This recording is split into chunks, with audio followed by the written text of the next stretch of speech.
Malaysia melalui syarikat tempatan dan NGO-nya meneruskan misi kemanusiaan dalam membantu penduduk terjejas banjir besar di Aceh, Indonesia. Inisiatif terbaru membabitkan penyerahan 3 rumah senyum kediaman sementara untuk mereka yang hilang tempat tinggal. Laporan Fatin Akilan Nur Azli. Pembinaan Rumah Senyum atau dipanggil Rumah Sejuk dalam kalangan penduduk setempat merupakan inisiatif Econsave Cash and Carry dengan kerjasama Humanitarian Care Malaysia MyCare melibatkan kos pembinaan RM5,500 seunit.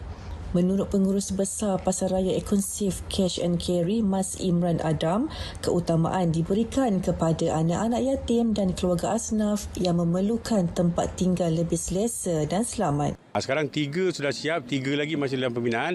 Jadi kalau tuan-puan tengok ni, sekarang ni dia memang gunakan kanvas. Dia Alhamdulillah baru-baru ni pihak pemerintah Indonesia dah benarkan penduduk kampung untuk ambil balik kayu-kayu itu semua. Jadi untuk yang 3 buah lagi rumah tu kita akan gunakan sepenuhnya. Guna kayu-kayu. Kayu-kayu tu kita potong, lepas tu kita buat gunakan kayu, jadikan ianya lebih kukuh lah. Rumah ni dilengkapi dengan 2 bilik, ada dapur juga. Jadi adalah ruang tamu, jadi lebih selesa lah. Kalau sebelum ni keluarga ni dia hanya duduk di dalam kemah saja. Satu rumah ni ambil masa dalam 1 minggu lah.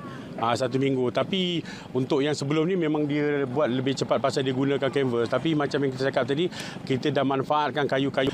Dia akan lebih akan ambil masa lama sikit untuk siap, mungkin dalam 2 minggu. Tapi dia akan lebih kukuh. Bagi penduduk, rumah ini bukan sekadar tempat berlindung, ia menjadi sinar harapan bagi mereka menyambut Ramadan dan Hari Raya bersama keluarga selepas kehilangan segalanya. Kami waktu kebanjiran itu, banjir Belanda itu kan, rumah kami hancur dibawa semua. Setelah banjir kami tinggal di jalanan di bawah tenda sekitar 1 bulan. Habis itu, lepas itu sekurang-kurangnya 1 minggu kami dipilih untuk memiliki rumah ini. Dan kami tinggal di sini bareng istri dan 2 anak, 4 orang. Alhamdulillah. Dulu kami kerja nanam jagung, sekarang nggak ada lagi tempat untuk buat nanam dan nggak ada lagi pekerjaan saya dan saya tidak ada lagi uang untuk biayain anak dan istri saya. Sekarang rumah kami sudah terbawa arus. InsyaAllah sekarang sudah dapat rumah yang layak pakai. Walaupun namanya Huntara kan gitu. InsyaAllah kami syukur. InsyaAllah walaupun sedikit, walaupun kecil. Alhamdulillah. Alhamdulillah supaya